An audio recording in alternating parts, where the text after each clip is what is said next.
जैसे मुझे पता चले इसके मृणाल ठाकुर और वरुण धवन आवत है, मैं झटपट पटपट निकल गई घर तुरंत। यहाँ के देखते हो तो नेक्स्ट लेवल के क्राउड है, तो पूरा मॉल इंस्टेंटली कंसर्ट मॉल में बदल गई। जहाँ देखा लोग मैंने मोबाइल निकाल के रिकॉर्ड करत रही और क्राउड इतना रही कि एक स्टेप चलना भी मिशन इम्पॉसिबल लगत रही से। जब तक वो आए नहीं है तब तक यहाँ गाना बजाना चलत है अभी। जब वरुण धवन स्टेज में आए पूरा क्राउड लिटरली चिल्लाए चालू कर दी से, एनर्जी नेक्स्ट लेवल भाई। और मृणाल ठाकुर ला देख के लोग मन कम्प्लीटली फ्रीज हो गए यार।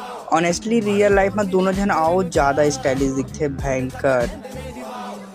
क्राउड को आउट ऑफ हैंड, बट जाने से पहले हम चाहते हैं कि हम लोग एक बार डांस करें लखनऊ की पब्लिक के लिए। यहाँ पे सब लोग यहाँ पे आए तो एक बार डांस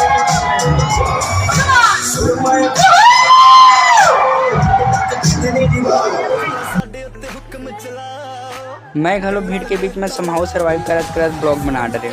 आज समझ आई सेलिब्रिटी आए के बाद मॉल में शॉपिंग कम, कैमरा ओपनिंग ज़्यादा होती। तो आप मन कमेंट करके बताओ कैसे लगी सीएम मोर मिनी ब्लॉग। अच्छा लगी सोच तो लाइक और फॉलो कर लो। मिलता है नेक्स्ट ब्लॉग में।